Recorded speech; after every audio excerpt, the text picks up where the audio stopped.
시청자 여러분 안녕하십니까? 현 정부의 국정운영 목표인 혁신성장 키워드에 맞춰서 한국경제TV가 야심차게 준비한 혁신성장 코리아 진행을 맡은 한상추입니다. 오늘 이 시간에는 승차 공유 스타트업으로 그 새로운 카풀 문화를 정체시키고 있는 위치 모빌리티의 문성훈 대표님을 모셨습니다. 문 대표님 안녕하십니까? 안녕하십니까? 네. 시청자 여러분한테 인기가 많으실 것 같아요. 그래서 일단 이렇게 카메라를 보시고 인사부터 좀 하시죠. 네. 안녕하십니까? 위스 모빌리티 문성훈입니다. 네. 지금 간단하게 시청자분과 인사를 했는데요. 위스 모빌리티가 어떤 회사인지 또 위스라는 단어가 상당히 좀 이렇게 많이 와닿는데요. 같이 해서 설명해 주시죠. 네. 예, 우선 저희 회사명 위스 모빌리티의 위스는 그냥 다 알다시피 영어로 위트, 재치 이런 뜻이고요. 네네. 모빌리티는 다 아는 모빌리티 그 의미 그 자체입니다. 그래서 위스 모빌리티로 저희가 회사명을 정했고, 네네. 저희가 서비스하고 있는 그 명칭 어디고는 영어로 where, 그야말로 어디 할 때 어디, 그다음 네네. 렛츠고 할 때 고 합쳐서 어디고 좀 재밌게 지어봤습니다. 네네. 그래서 저희 회사는 사실은 한국에서 카풀 서비스를 위해서 설립한 회사는 아니고요. 네네. 먼저 미국에서 승차 공유 서비스 우버 리프트 같은 서비스를 하기 위해서 캘리포니아에서 먼저 창업을 했었습니다. 네. 특별한 이렇게 그 연유가 있나요? 네. 예. 캘리포니아에 저희 교포, 또 네네. 거기 비즈니스 하시는 분들 관광객 합쳐서 한 200만 정도 있습니다. 그렇죠? 예, 우버나 리프트도 다 캘리포니아에서 시작된 곳이기도 하고요. 승차 공유의 어떤 발생지이기도 합니다. 근데 거기에 수많은 한인들이 사실 우버 리프트를 제대로 이용 못해서 네네. 불편함을 많이 겪고 있습니다. 그게 언어 장벽 때문인데요. 실례로 많은 사람들이 우버 드라이버로 한국인들이 지원하지만 언어 장벽 때문에 소비자한테 높은 평점을 못 받아서 다 퇴출되는 경우가 너무 많습니다. 네, 또 네. 한국 고객들은 한국어를 하는 우버 기사를 만나고 싶어 하고요. 네네. 그래서 저희가 랭귀지별로 어떤 에스닉 마켓을 좀 쪼개서 공략하면 미국에서도 모빌리티 서비스를 새롭게 또 시작할 수 있겠다 생각해서 네네. 한국어 전용 우버 서비스를 만든다는 목표 하에 캘리포니아에서 창업을 했었습니다. 네. 근데 이게 공동 대표나 임직원분들이 또 이렇게 미국에서 이게 특별한 연구가 있었나요? 그렇지 않습니다. 근데 저희 이제 특별히 예. 한국의 그 독자적인 기업인데 이렇게 미국에서 시작했다면 우리나라에서 왜 이렇게 그 좋은 서비스를 하지 않으셨는지 특별한 그런 있었습니까? 그게 좀 안타까운 일인데요. 네네. 사실 국내 현실이 너무 이제 새로운 비즈니스를 하기에는 좀 적합하지 않았었습니다. 네네. 그러니까 단적인 예로 나중에 또 말씀드릴 기회가 있겠지만 법률을 해석하는 기준이 제가 미국에서 비즈니스를 하다 보니까 상당히 미국은 네거티브하게 해석을 합니다. 그러니까 법률에서 하지 말라는 것 외에는 그렇죠. 소비자들이 원한다면 어떤 것이든 할 수 있게 해주는 비즈니스 환경이 돼 있고요. 네. 우리나라는 좀 아직까지는 안타깝게도 파저티브하게 해석한다 그러죠. 법률이 네네. 정해서 하라는 거 외에 하면 사실은 상당히 많은 장벽이 존재하는 시장이기 때문에 저희가 처음에는 미국으로 눈을 돌렸었습니다. 사실은 또 이게 우버라는 아주 세계적으로 이렇게 이와 관련된 차량 공유 시스템의 서비스가 우리 국민들조차도 다 알지 않습니까? 네. 그러면 이제 물론 한국어 전용의 우버라 이렇게 하더라도 기존의 우버에서 어떤 차별적 요소라든가 시장에 진입하는데 메리트 엔트리 같은 이런 신약의 진입 장벽 같은 게 없었는지 그런 건 좀 말씀해 주실까요? 네. 예, 미국 같은 경우는 이제 모빌리티 서비스가 어떤 법률적 근거나 제약이나 여러 가지가 우리나라랑 마찬가지로 똑같이 없는 상태에서 시작을 했습니다. 네. 근데 그게 어느 정도 소비자한테 인정을 받은 다음에 네네. 미국에서 어떤 장벽이라기보다는 하나의 어떤 스탠다드를 만든 게 TNC 라이센스입니다. 네네. 미국 교통 당국에서 만들어서 주별로 그 라이센스를 취득해야 네네. 우버 같은 서비스를 할 수 있는데요. 네네. 그러니까 그거는 어떤 제재를 가하거나 규제를 한다기보다는 최소한의 소비자 보호를 위해서 설치한 그렇죠. 어떤 네네. 자격증이라고 보면 되고요. 사실은 미국의 단점이기도 한데 우리나라처럼 공무원들이 빠르게 일을 하지는 않습니다. 그래서 그걸 취득하는데 어플리케이션을 다 만들고도 뭐 한 10개월 정도 더 소요가 됩니다. 그러니까 네, 그거는 장벽이라면 장벽일 수 있는 것 같고요. 네. 그래서 저희는 캘리포니아에서 실제로 재작년에 TNC 라이센스를 아시아 기업 최초로 뭐 취득하기도 했습니다. 네, 네, 네. 그게 바탕이 돼서 예, 예. 현지에서 이렇게 우버가 비슷한 서비스를 이렇게 하시게 됐죠. 네. 네. 근데 지금은 거기서 지금 사업을 하고 있습니까? 한국에 다시 왔습니까? 저희도 기업인데요. 네네. 그러니까 큰 시장에서 저희는 하고 싶죠. 물론 네네네. 가장 큰 시장이 미국일 수 있고 중국일 수 있지만 저희가 처음 기획했던 서비스 한국어라는 거에 초점을 맞추면 사실 캘리포니아에 200만이 있고요. 한국에 들어올 수 있다면 뭐 4천만이고 서울 근처에만 1,500만 아니겠습니까? 네네네. 수도권에 2천만이고요. 재작년에 저희는 사실을 확신을 한번 했었습니다. 뭐 그 확신이 맞는 부분도 있고 지금 생각해 보면 다른 부분도 있는데 정부에서 많은 뭐 시그널을 보냈습니다. 뭐 법률을 아까 말씀하신 대로 네거티브하게 해석하겠다, 규제를 파격적으로 뭐 하여튼 철폐하겠다, 너무나 많은 시그널들을 보냈죠. 그래서 네네. 저희는 그 확신을 하고 재작년에 사실 한국 시장으로 눈을 돌려서 한국에서 서비스를 하자라는 생각으로 다시 한국으로 역으로 들어오게 됐습니다. 아, 그렇습니까? 네. 그리고 서비스가 이게 어디고가 네네. 아까 그 자세하게 이제 말씀해 주셨습니다는 이 어디고 서비스에 대해서 뭐 이용하는 방법이라든가 같이 해서 좀 말씀해 주실래요? 네. 기본적으로 우리나라는 흔히들 알고 있는 우버나 리프트 같은 서비스는 할 수가 없는 이제 기반이고요. 네네네. 이제 카풀에 한해서 합법적으로 지금 시행을 하고 있습니다. 네.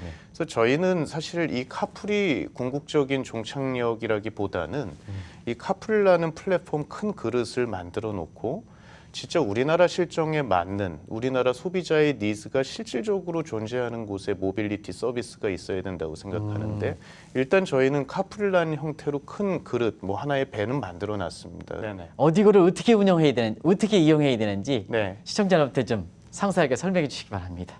심플합니다. 지금 뭐 물론 어디고 기본형 카풀 서비스만 일단 올려놨는데요. 구글이나 iOS, 그러니까 애플 핸드폰 가지신 분은 이제 애플 그 마켓에서 어디고 치시고 그냥 어플리케이션 다운로드 받으셔서 신용카드 등록하셔서 쓰면 될 것 같고요. 드라이버를 희망하시는 분들은 어디고 드라이버를 다운로드 받아서 저희가 이제 요구하는 기본적인 서류들이 있습니다. 그걸 제출하셔서 저희 승인 과정을 거쳐서 드라이버 분들이 10,000명 넘게 이미 여기에 이제 등록을 하신 상태고요. 유저들도 아직까지는 저희 시범 서비스라 큰 홍보 안 했는데 뭐 한 3-4만 명 정도 꾸준히 유입이 되고 있습니다. 근데 이걸 기반으로 이제 앞으로 지금 물론 이제 저희 카풀 서비스는 어디고 앱을 설치해서 할 수 있고요. 네. 앞으로 이제 다양한 니즈가 있는 곳에 이제 다양한 전술들로 저희가 예정을 하고 있는 서비스가 있습니다. 뭐 광역 도시에 사는 사람들을 집중해서 모빌리티 서비스 할 수 있는 플랫폼이나 아니면 여성 전용이라든지 아니면 골프장 왔다 갔다 할 때 저희가 할 수 있는 플랫폼이라든지 그래서 이제 줄줄이 이제 출시를 앞두고 있습니다. 네. 그리고 어디고의 그 사업 방향 같은 거 이런 걸 좀 전체적으로 시청자 여러분한테 설명해 주시죠. 네. 예. 그러니까 아까 말씀드린 대로 가장 중요한 거는 모빌리티 산업에 대한 소비자의 니즈라고 생각합니다. 네네. 제가 단적인 예를 들면요. 저는 사실 뭐 경북에서 근무하진 않습니다. 네네. 삼성동에 있는데요. 예를 들어서 압구정동에 살거나 서초동에 사는 사람이 저희 회사 삼성동까지 삼성역까지 오는데 모빌리티에 대한 니즈가 있을까요? 기존에 있는 모빌리티로도 충분하다고 느끼는 분들입니다. 사실은요. 네네네. 아주 좋은 곳에 살고 있고. 근데 반대로 인천, 일산, 분당, 수지, 평촌, 안산, 안양, 김포, 뭐 위례, 구리, 남양주 너무나 많은 광역 도시에 있는 사람들은 출근을 할 때 사실 너무 괴롭습니다. 그렇죠. 네네. 지하철을 탈 때 저 양복 입었지만 오늘 지하철을 출근 시간에 타고 왔으면 다 구겨졌을 테고요. 광역버스는 자리가 다 차면 그냥 이 정류장을 패스하기 때문에 보통 2대, 3대 기다립니다. 그렇습니까? 예. 네. 그리고 일부 입석이 있는 곳 같은 경우는 버스 자체가 지옥이죠. 사실 그렇게 이동하는 사람들이 500만이 넘습니다. 그럼 저희가 타겟을 해야 되는 거는 물론 아까 언급하신 카카오나 여러 대기업 뭐 지금 모르겠습니다. 저는 카카오밖에 아직 진출한 데가 없다고 생각하는데요. 네네. 뭐 전국을 다 뭐 일반적인 우버 라이크 서비스로 하는 거 뭐 저는 그렇게 큰 관심 없습니다. 저희는 네네. 특징적으로 진짜 소비자들이 니즈가 있는 곳에 들어가서 우리 플랫폼을 구축하는 게 진정한 의미의 혁신적 모빌리티라고 생각하고요. 저희는 이제 1차적으로는 광역 도시에서 서울로 출퇴근하는 사람들을 타깃으로 하고 있습니다. 네네. 그래서 그분들이 광역버스 정류장이나 지하철역까지 오는 거는 익숙하거든요. 네. 거기에서 드라이버 분들이 정해진 어떤 광역버스 정류장이나 지하철역에서 정해진 서울에 많이 내리는 곳에 내려주고 유저들은 한 3명이 모여서 타서 한 5, 6천 원에 서울까지 출퇴근을 편하게 승용차로 하는 플랫폼을 이제 조만간 출시할 예정이고요. 네네. 또 여성분들이 안타깝게도 조금 무서워하는 게 뭐 저녁이나 밤 시간에 네네. 모르는 남자분이 운전하는 거를 약간 꺼려하기도 하는 그런 수요가 있습니다. 그렇다면 그 수요에 맞춰서 저희가 플랫폼을 만들어야 되겠죠. 그래서 여성 전용 서비스도 지금 시행하고 있고요.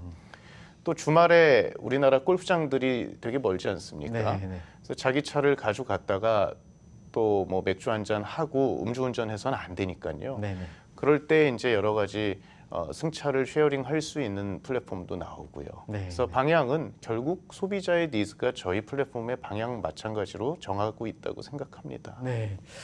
그러면 이제 미국 같은 경우에는 어느 정도 우버라든가 뭔가에서 이렇게 차량 공유 서비스가 이렇게 잘 이용돼 있으니까 이 캘리포니아 지역도 저희들이 이렇게 가면 굉장히 교통체증이 굉장히 심한 국가 아니겠습니까? 심한 지역 아니겠습니까?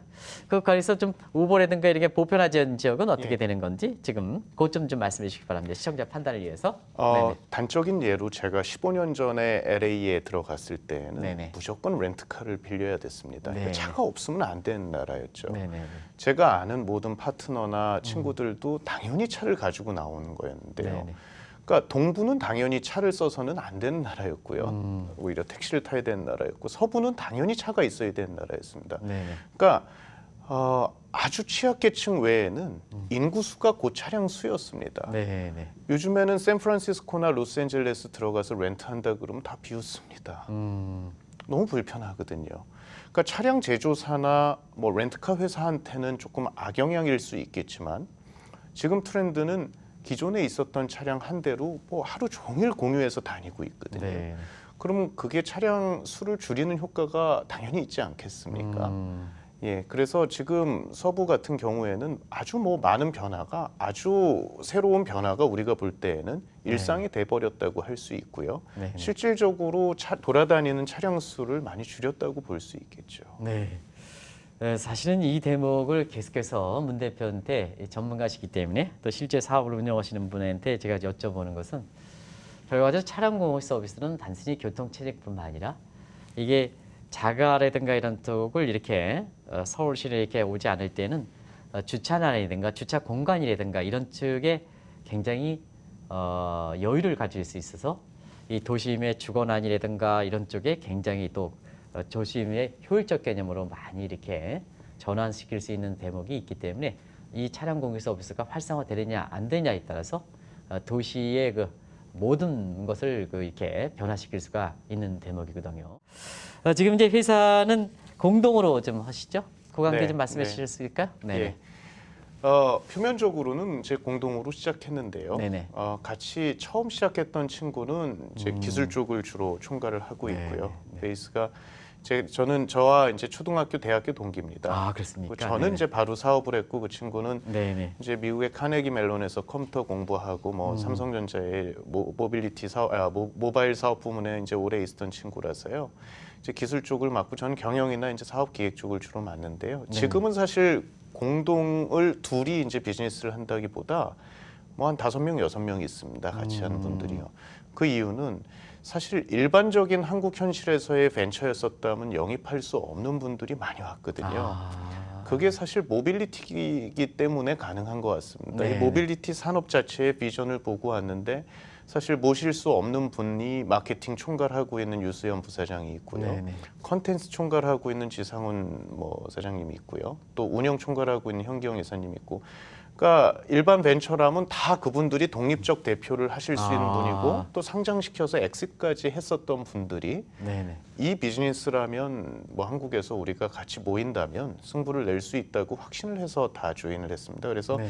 사실 둘이 한다기보다는 아까 언급한 분들랑 해서 한 5명에서 저희가 꾸려 나간다고 보시면 될 것 같고 최근에 한국 CTO도 또 아주 게임 쪽에서 유명했던 강원주 이사를 영입해서요. 저희 이제 또 6명이 됐습니다. 아, 뭐 그렇습니까? 직원들도 있지만요. 다 네네. 훌륭한. 예. 그러면 좀 각자 독특하고 전문 기술이 있고 전문 영역이 있으면 이게 회사가 좀 이렇게 코디네이션하고 그럴 때 좀 문제 없습니까?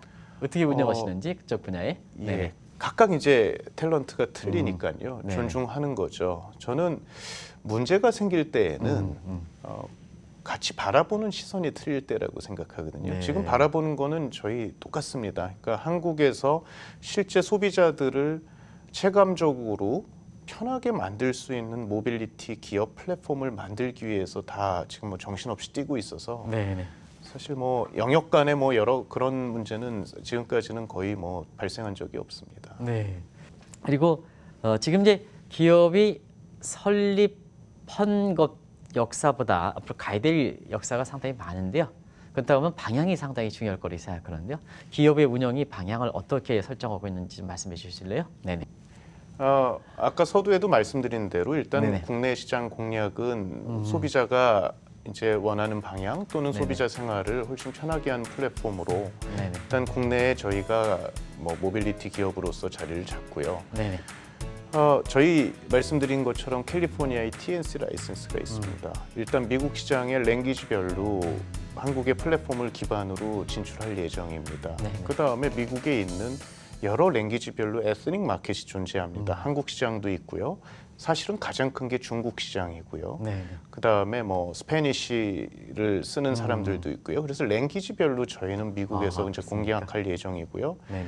저희 개발 조직이 베트남에 있습니다. 아, 그렇습니까? 네, 베트남 시장도 저희 지금 뭐 고민 중에 있고요. 그쪽에서는 동남아에서는 한국산 플랫폼, 한국산이라 그러면 다 좋아하고 그렇죠. 있거든요. 네네네. 그래서 저는 미국하고 동남아 쪽을 우선적으로 글로벌 진출에 어떤 하나의 시점으로 생각을 하고 있습니다. 네.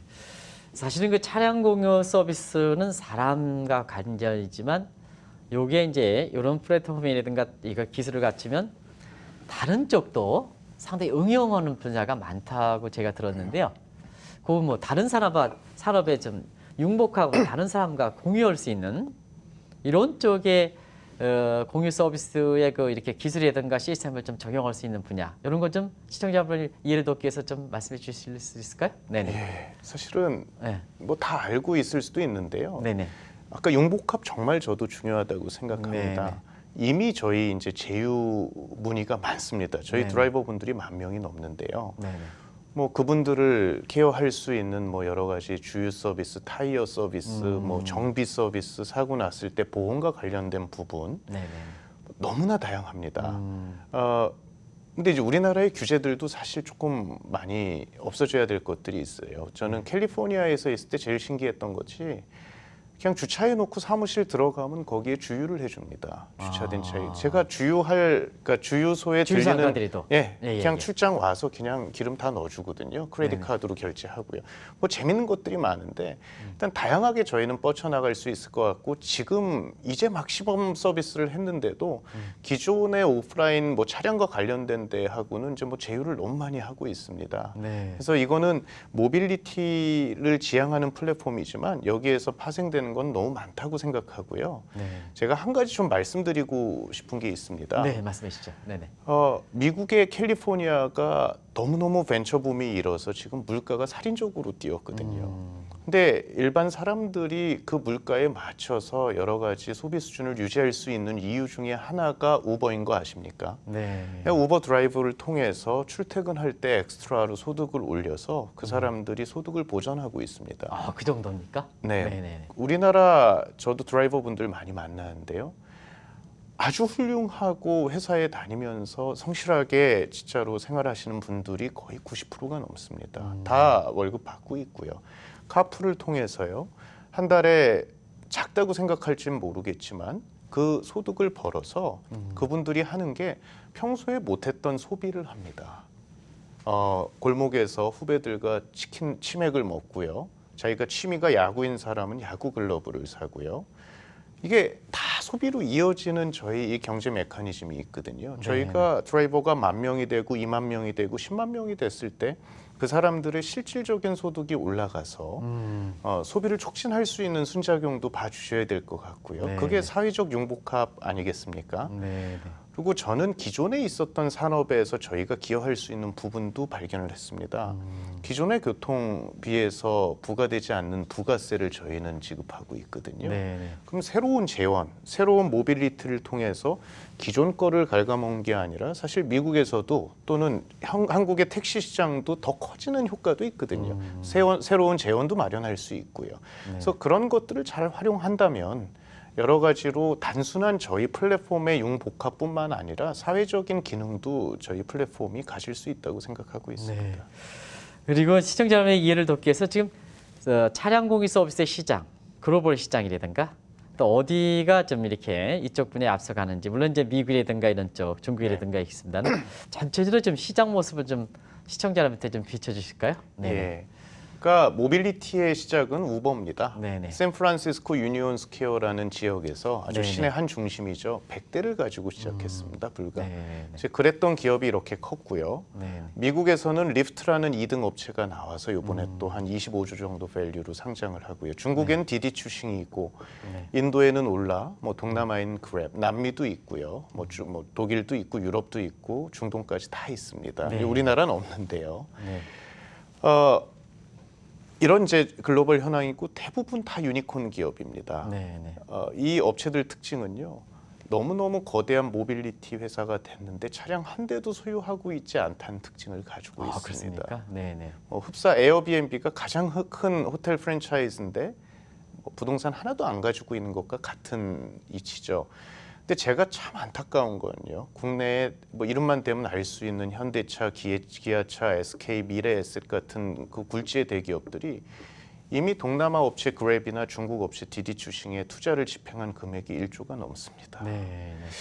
저는 그런 막대한 재원이 뭐 정부 자금으로 도와줄 게 아니라 진짜 니즈가 있는 공급자거든요. 아까는 니즈가 있는 소비자를 말씀드렸는데 공급자들도 너무 하고 싶어 하거든요. 사실 눈치를 보여서 이제 저희 같은 벤처 기업한테 큰 찬스가 지금 와서 즐겁게 하고 있지만 그런 재원들이 진짜 우리나라 벤처 토양에 쏟아졌다면 우리나라 벤처들이 얼마나 성장하고 지금 경쟁력이 올라갔을까 너무너무 아쉽습니다. 그게 불과 1년 사이에 집행된 금액이거든요. 네. 그래서 해외 업체는 우리나라 모빌리티에 이제 투자를 지금 현재는 못 하고 있고 우리나라 대기업들은 해외에 막대한 돈을 투자하고 있고 그래서 여러 가지가 이제 뭐 좋아지는 단계라고 생각하지만 또 아쉬움도 있었던 과거인 것 같습니다. 네. 또 한 가지 그 공유 서비스 관련해서 지금 화두가 되고 있는 것이 이제 결제 시스템 문제인데요. 차량 공유 서비스의 결제 시스템은 이렇게 어떻게 이루어지는 건지. 지금 크게 지금 현재의 모빌리티 결제로 보면요. 네네. 뭐 크레딧 카드는 이제 체크 카드나 이런 카드를 다 포함하는 거고요. 네네. 그 생활권이 하나가 있고 아직도 현금으로 계산을 해야 되는 이제 지역이 있습니다. 네. 그러니까 우리나라를 포함한 선진국들은 대부분 크레딧 카드를 쓴다고 보시면 될 것 같고요. 네. 동남아의 그랩이나 인도 올라 같은 경우는 아직도 현금 냅니다. 왜냐하면 그 지역에서는 크레딧 카드 발급 비율이 뭐 채 1-20%가 안 되기 때문에 그렇고요. 가상화폐는 사실은 저희 모빌리티 입장에서 보면 네. 하나의 결제 수단이 이제 추가가 되는 개념입니다. 그러니까 그 가상화폐의 기술이기 때문에 모빌리티가 저희가 달라진다기보다는 그 화폐의 수단 자체가 안정성이 보장되고 통용화가 된다면 저희는 이제 채택을 하면 되는 거죠. 어떻게 보면요. 그래서 저는 결제 수단이 다양화되고 가상화폐가 나온다면 뭐 적극적으로 저희 역시도 이제 채택을 해서 가면 될 것 같고요. 네.